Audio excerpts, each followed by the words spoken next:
Tyler, great presentation. I'm not sure I'm going to have the same energy that Tyler has, but I'll give it my best shot. Again, I'm Anthony DeCarlo, TWC Concrete Services. I'm a local commercial industrial concrete contractor. 134 committee asked me to put a presentation together for Tilt-Up, and being the current subcommittee chair on ACI 301 for Tilt-Up section, it actually hit at a pretty good time.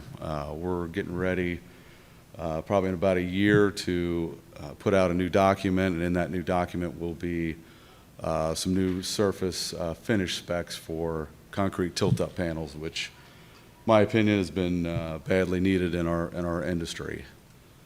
So moving forward, the specifications that I'm going to go through here today are for smooth panel surface finishes.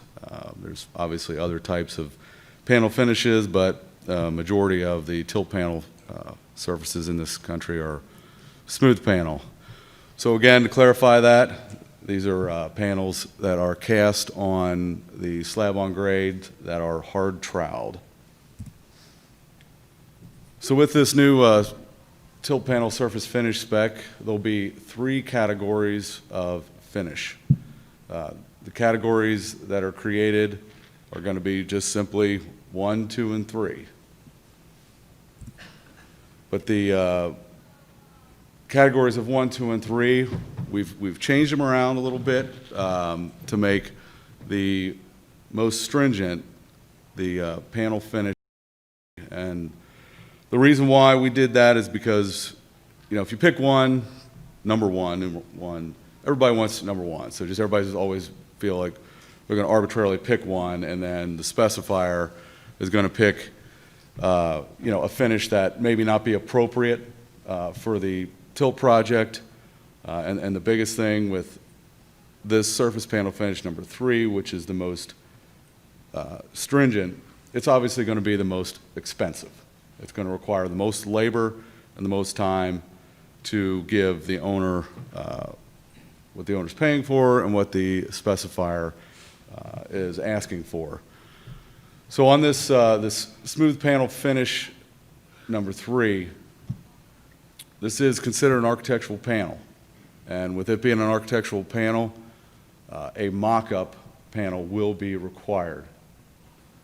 With that mock-up panel, it's very important to have that mock-up panel, so the architect, owner, whoever's going to be viewing these panels when they're done has a chance to look at this mock-up and say, hey, I do like this, I do like the way this looks.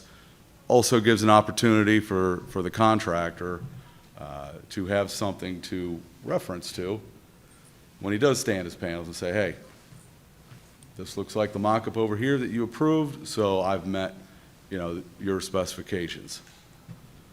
So once the mock-up's completed and approved, the specifications are going to start moving forward with the surface panel finishes shall have no voids. What that means is it's not the moment you pick it up that it doesn't have any voids. That's next to impossible. But what it does mean is that you're going to spend a lot more time rubbing and sacking the panels and filling all the voids. So by the time the panel's final coating, painting typically, there's not going to be any voids in the surface. Also, any offsets in the panels can't be greater than 1/8 of an inch.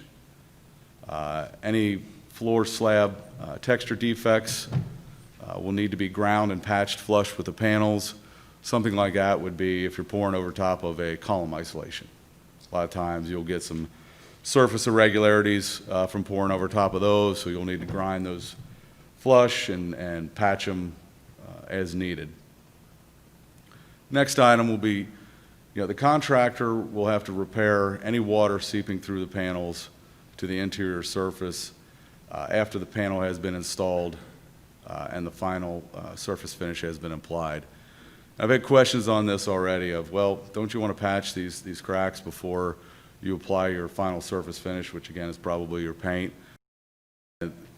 The answer to that is no, because many times I've seen in the field that before you paint a panel, you may have some minor cracks that do allow water to seep to the inside, and I mean minor. I mean, so those a lot of times, once the coating of paint gets on there, 2 or 3 coats of paint gets on there, a lot of times those stop. So our intent here was not to try to make a concrete contractor go up there and patch every little, or inject every little crack that has some moisture through it. It's hey, once you get your exterior coating on and the painter's finished, and if the crack is still allowing water to come through, then the contractor must come from the inside then and patch those cracks, or epoxy inject them, whatever is going to be approved to make that water stop.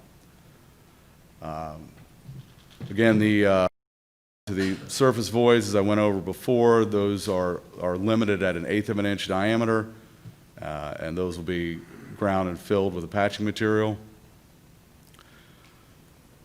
The biggest item here at the end is, on completion of the repairs and patching, and for final acceptance, again, the panels should match the mock-up, and the biggest item here is these panels now are set to be viewed from a distance of 10 feet.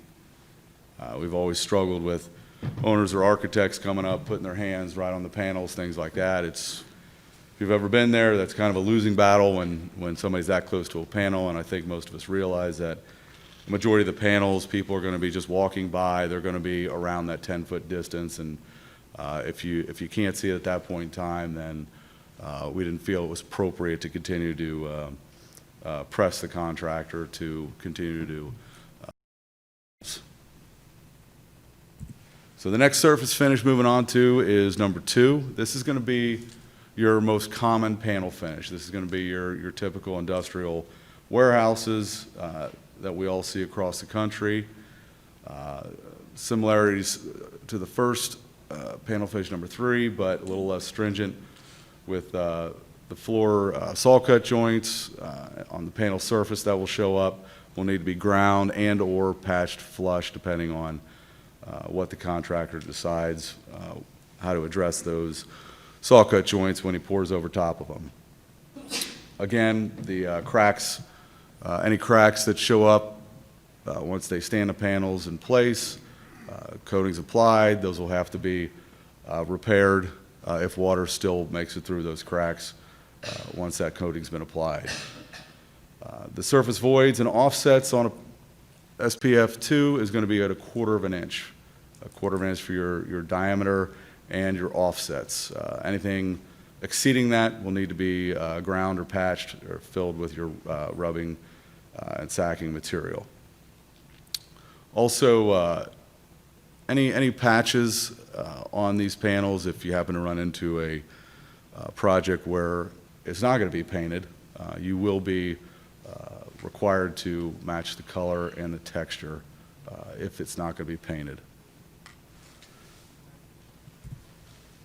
And the final spec here is going to be the smooth panel finish 1. This panel is basically going to be simply your utility panel. Your panels that aren't going to be exposed to public view, interior panels inside of a building where the finish just isn't critical.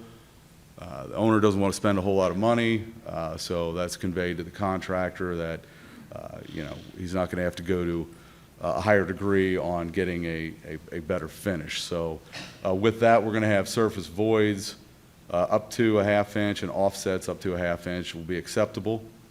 But one thing we are keeping, though, is if it is an exterior panel, if it does allow water to come to the inside after the final coating, then it will need to be repaired.